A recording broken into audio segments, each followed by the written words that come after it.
महत्वाची बातमी समोर येते। रुपाली ठोंबरे पाटील आणि अजित पवार यांची आज भेट होणार नाही।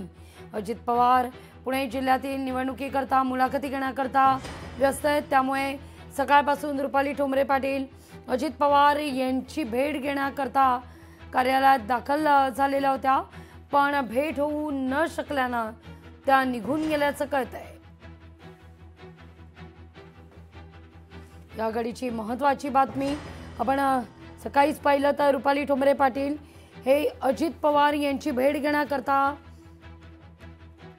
कार्यालयात पोहोचलेल्या होत्या। पुण्यात राष्ट्रवादी काँग्रेसच्या सकाळपासूनच इच्छुकांच्या मुलाखती घेण्याचं काम सध्या अजित पवार यांच्या नेतृत्वात सुरू आहे, त्यामुळे आज भेट होऊ शकत नाही असं म्हटलं जात आहे।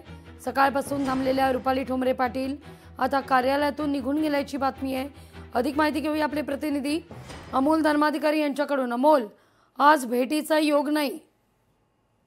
नक्कीच ही भेट होण्याची शक्यता फार कमी आहे, कारण अजित पवार हे रुपाली पाटील यांच्या नंतर या ठिकाणी आलेले होते, मात्र त्यानंतर भेटी आधीच रुपाली पाटील आहेत ते निघून गेलेले आहेत।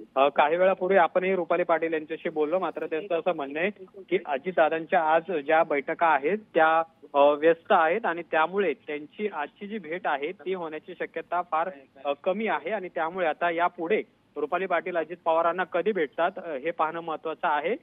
दुपारनंतर त्या भेटण्याची शक्यता सुद्धा आहे, पण आज आपण पाहतोय संध्याकाळी 6 वाजेपर्यंत अजित पवार यांचे जे नियोजित कार्यक्रम आहेत ते या त्यांच्या पक्ष कार्यालयात आहेत। पदाधिकाऱ्यांच्या मुलाखती, इच्छुकांच्या मुलाखती त्या घेतात आणि त्यामुळे या सगळ्या व्यस्त कार्यक्रमामुळे रुपाली पाटील यांना त्यांची भेट आहे ती झालेली नाही आणि त्यामुळे रुपाली पाटील या सकाळीच त्या पक्ष कार्यालयातून निघून गेलेले आहेत। निश्चित अमोल, धन्यवाद तुम्ही दिलेल्या एकूण सविस्तर माहिती करता। लोकशाही मराठी ऐका, पहा, जागरूक रहा।